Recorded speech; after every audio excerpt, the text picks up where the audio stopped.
Bismillahirrahmanirrahim. Assalamualaikum warahmatullahi wabarakatuh. Alhamdulillah wassalatu wassalamu ala Rasulillah wa ala alihi wa ashabihi wa man tabi'ahum bi ihsanin ila yaumiddin.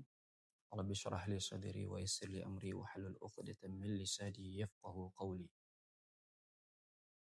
Mewakili Dewan Syariah Wahda Islamiyah, kami akan menyampaikan surat keputusan dari Dewan Syariah Wahda Islamiyah tentang hukum salat fardu di atas kendaraan. Surat keputusan ini didasari banyaknya pertanyaan yang masuk dari kaum muslimin, baik dari kader kita maupun dari simpatisan yang menanyakan tentang tata cara pelaksanaan sholat fardu di atas kendaraan. Pada umumnya masyarakat ada yang melaksanakan sholat fardu di atas kendaraan, ada juga yang menganggap bahwa nanti ketika kendaraannya berhenti baru mereka melaksanakan sholat fardu di tempat tujuan atau tempat singgah. Dan tentu di sini banyak polemik yang terjadi. Ya, di atas kendaraan mungkin ada rukun-rukun sholat yang tidak terpenuhi, atau syarat-syarat sahnya sholat juga tidak terpenuhi. Begitu pula ketika menunda sholat nanti di tempat tujuan yang dituju baru berhenti dan melaksanakan sholat di sana, juga ada beberapa kekurangan. Boleh jadi keluar waktu sholat sehingga pelaksanaannya bukan sesuai dengan waktu yang telah ditetapkan oleh syariat kita. Maka olehnya itu, di antara fungsi dari Dewan Syariah Wahda Islamiyah adalah program pengkajian strategis tentang hukum-hukum syariat yang berkisar pada pembahasan agama kita, dan permasalahan ini telah diberikan atau telah diamanahkan kepada Komisi Ibadah di Dewan Syariah Wahda Islamiyah untuk mengkaji, meneliti, dan mendalami setiap dalil yang berkaitan tentang fatwa ini. Alhamdulillah, mewakili Komisi Ibadah juga, kami telah merumuskan beberapa hukum-hukum yang terkait tentang sholat fardu di atas kendaraan. Kemudian kami sosialisasikan di seluruh anggota Dewan Syariah dari komisi-komisi yang ada. Dan dari pertemuan itu kami telah menampung usulan, masukan, tambahan dari para asatidzah. Baik, kami akan membacakan surat keputusan atau surat fatwa Dewan Syariah Wahda Islamiyah dengan nomor D.003/FW/DSY Wahda Islamiyah /05/1447 tentang hukum salat fardu di atas kendaraan. Dengan memohon rahmat Allah Subhanahu wa taala, Dewan Syariah Wahda Islamiyah setelah menimbang, yang pertama, bahwa salat adalah rukun Islam terpenting setelah 2 kalimat syahadat.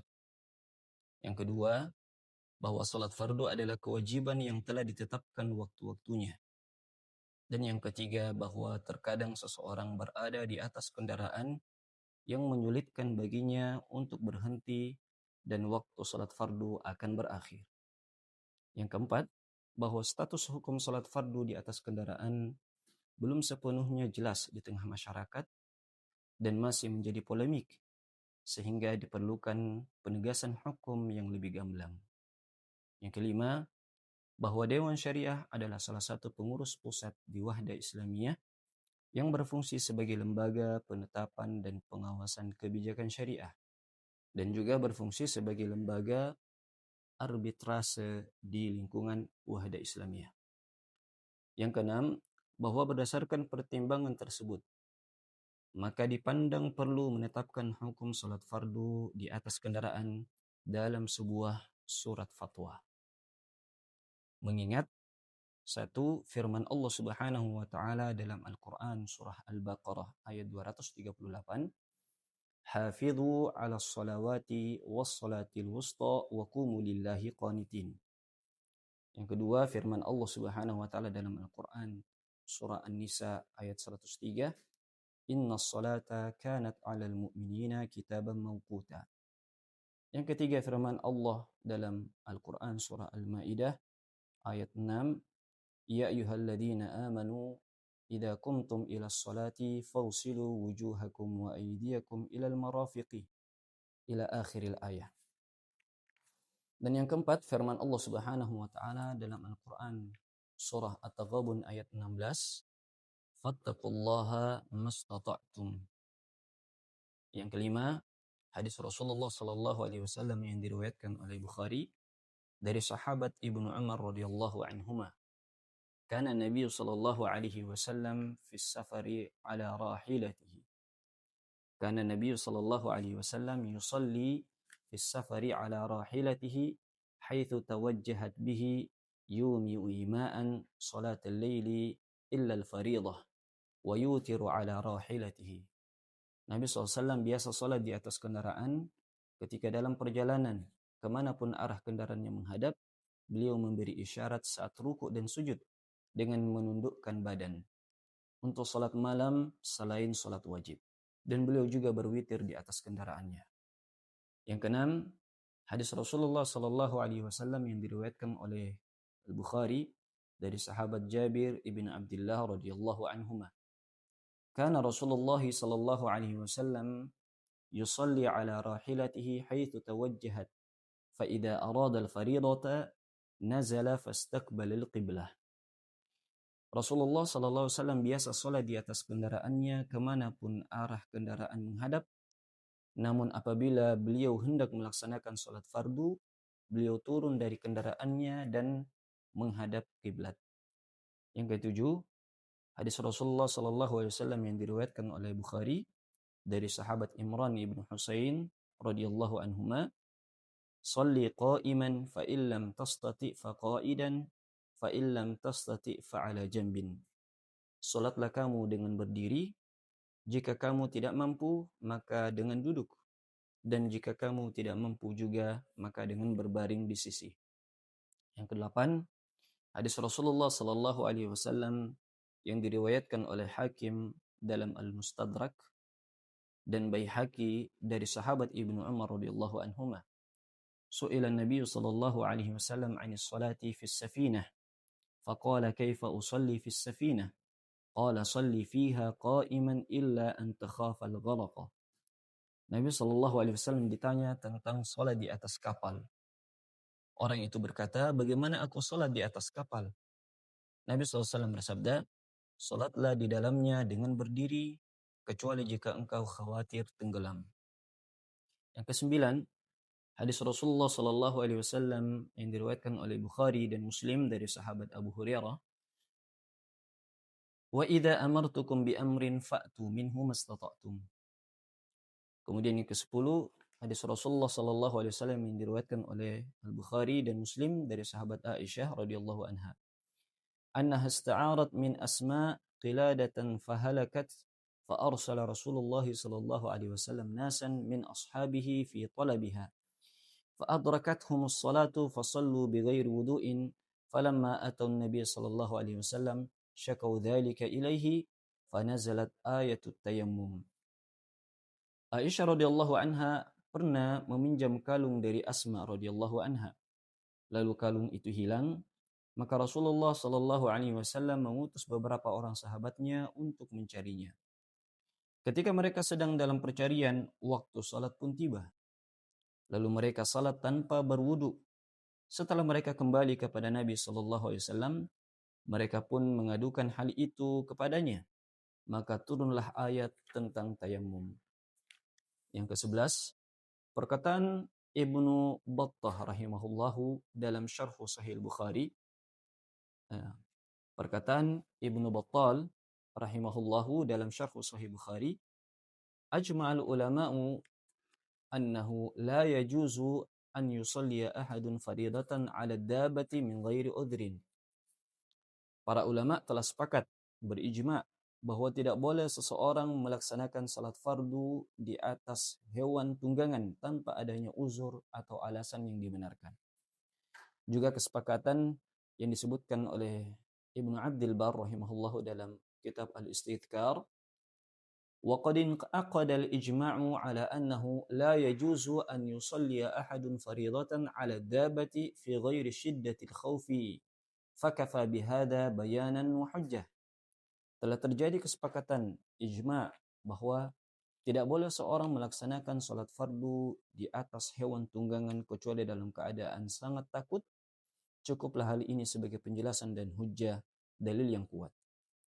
Juga kesepakatan yang lain, ya, nomor 13 disebutkan oleh Imam An-Nawawi rahimahullah dalam kitab Al-Minhaj Syarh Sahih Muslim, wa fihi dalilun ala anna al-maktubata la tajuzu ila ghairi al-qiblah wala ala ad-dabbati wa hadha mujma'un alaihi illa fi shiddatil khawf. Dan di dalamnya terdapat dalil bahwa salat fardu tidak boleh dilakukan dengan menghadap selain kiblat dan tidak boleh dilakukan di atas hewan tunggangan. Hal ini merupakan kesepakatan ijma' para ulama kecuali dalam keadaan yang sangat takut. Yang ke-14, ya, kaidah fikih yang berbunyi al-masyaqqatu tajlibut taysir. Kesulitan mendatangkan kemudahan. Kaidah fikih yang lain yaitu ad-darurat tubihul mahdhurat. Keadaan darurat membolehkan hal-hal yang terlarang. Kemudian kaidah fikih yang terakhir adalah al-maisur la yasqutu bil ma'sur. Bagian yang mudah dilakukan tidak gugur karena adanya bagian yang sulit yang tidak mampu dilakukan. Memperhatikan satu, anggaran dasar Wahda Islamiyah pasal 5 ayat 1 dan anggaran rumah tangga Wahda Islamiyah pasal 8 ayat 3 tentang Dewan Syariah. Yang kedua, hasil musyawarah pengurus Dewan Syariah Wahda Islamiyah pada tanggal 7 Jumadil Awal 1447 Hijriah atau bertepatan tanggal 29 Oktober 2025 Masehi.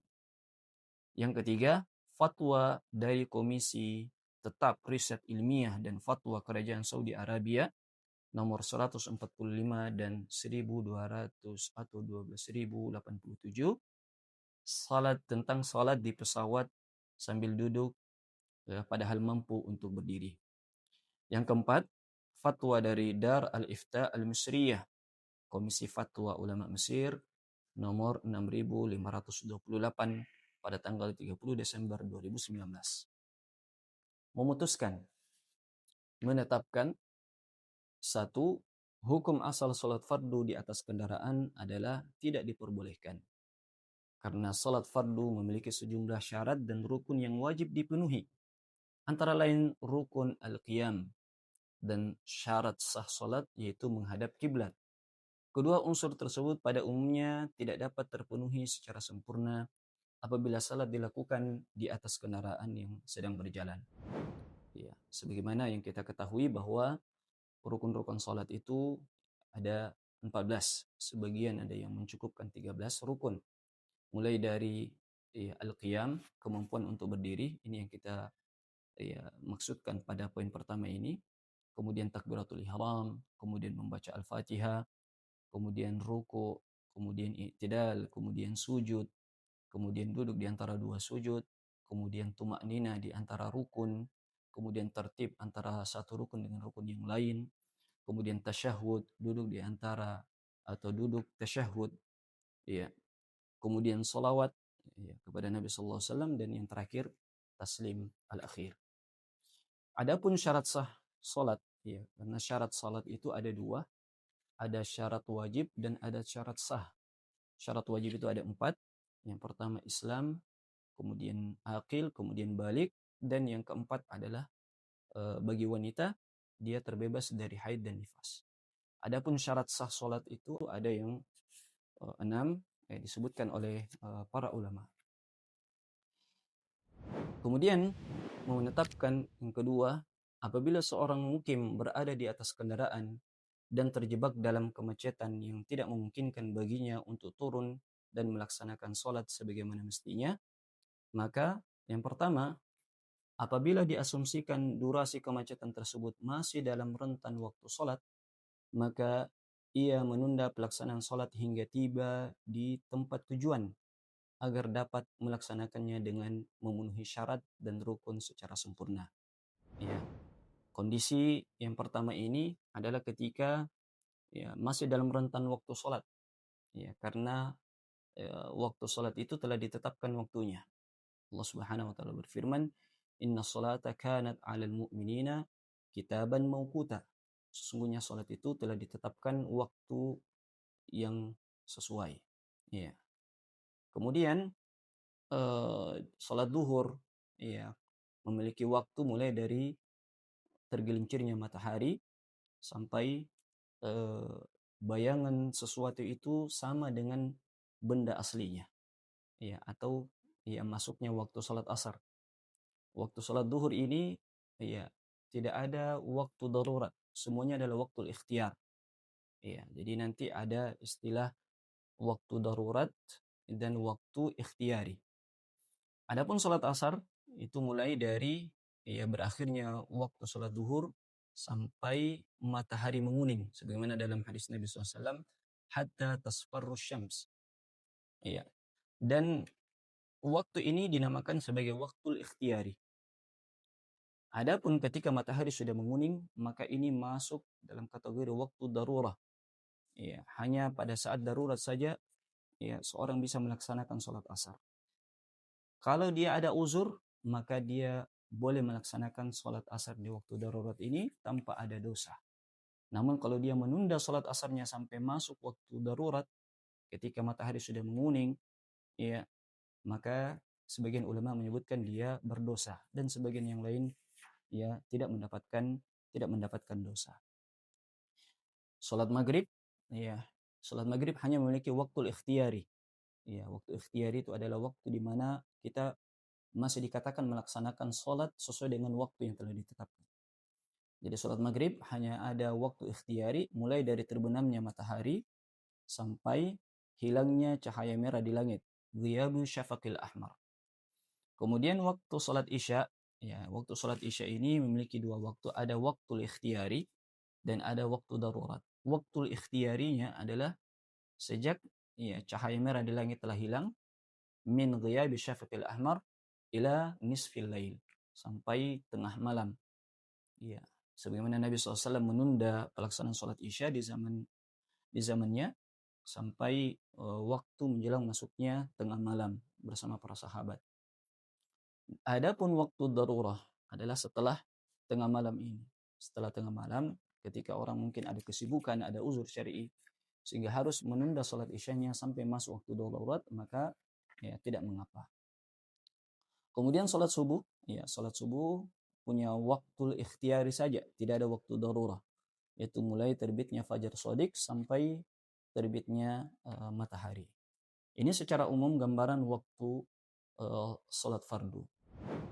Maka ketika seorang sudah memprediksi bahwa kemacetan tersebut masih dalam rentang waktu salat, maka ia menunda pelaksanaan salat hingga tiba di tempat tujuan.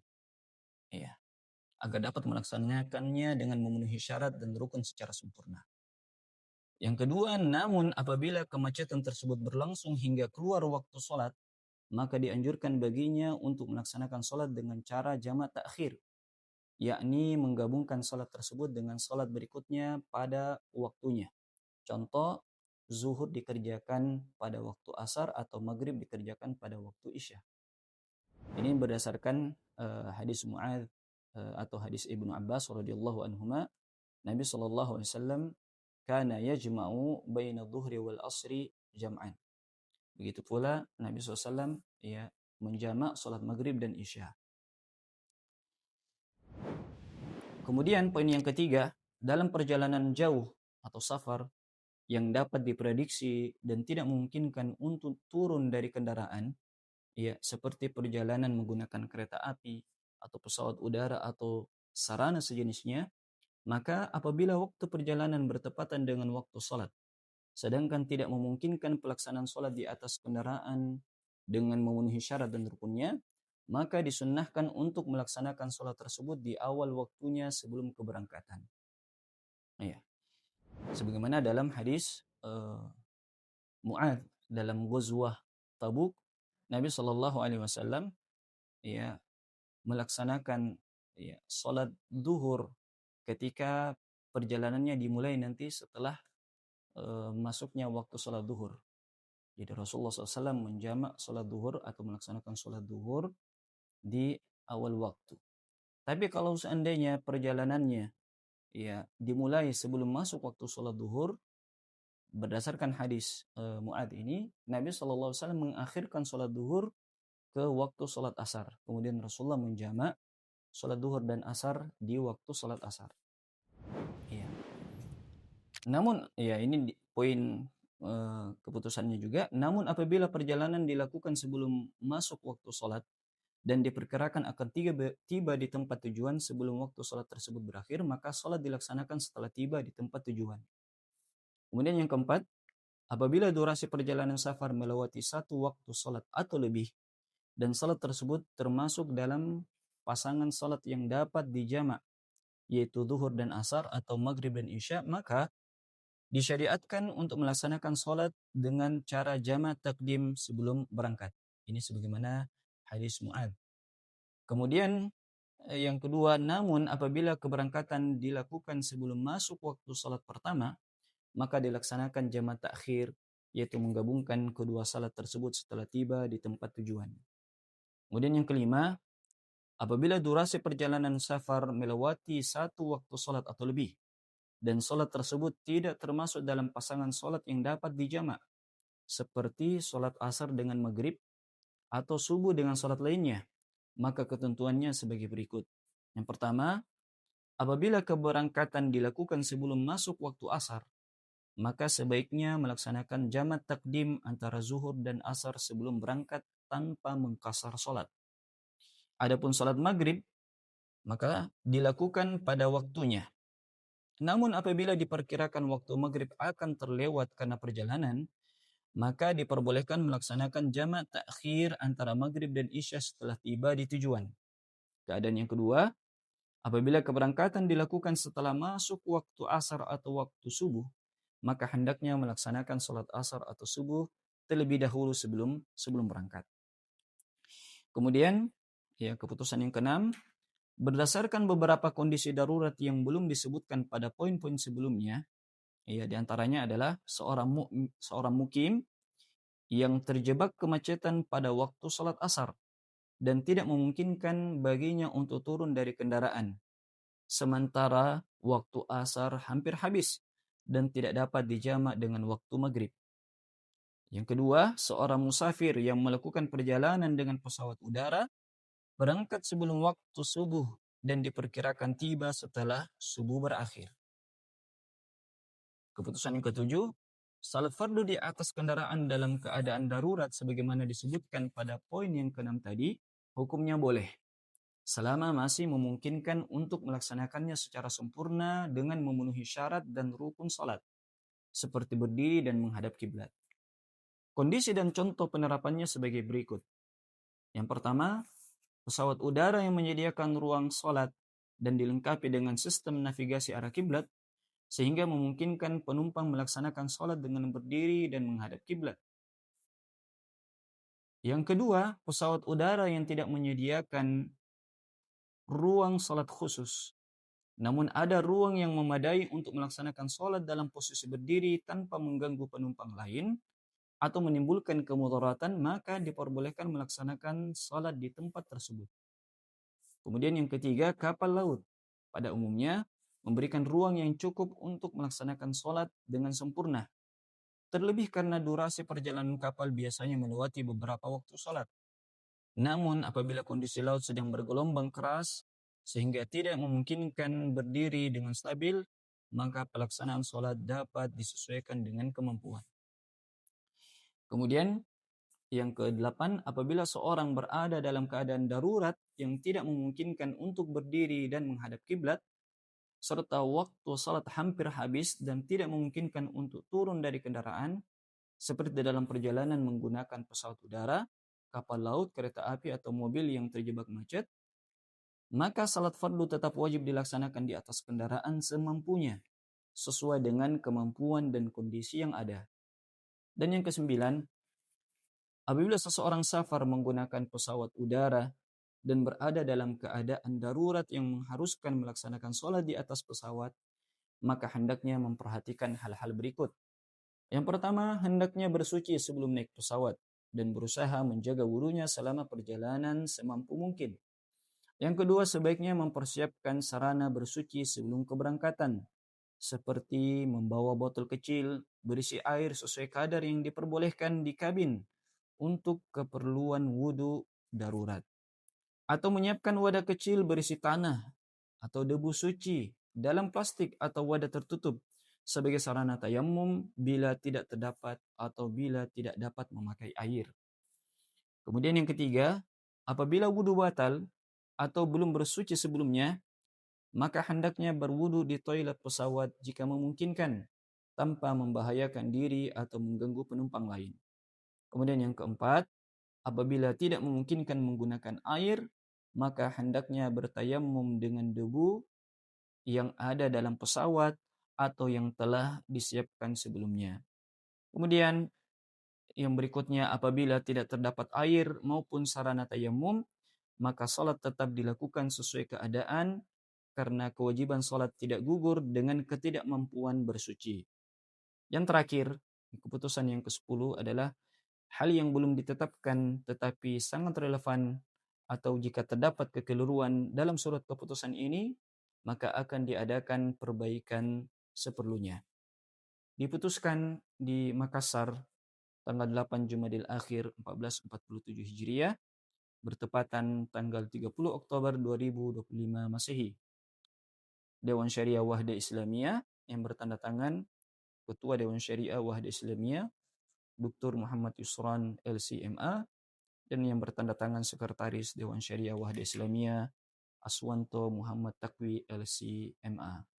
Demikian ya penyampaian surat keputusan Dewan Syariah Wahda Islamiyah tentang hukum salat fardu di atas kendaraan. Kami cukupkan dengan membaca doa kafaratul majlis. Subhanakallahumma wa bihamdika asyhadu an la ilaha illa anta astaghfiruka wa atubu ilaik. Assalamualaikum warahmatullahi wabarakatuh.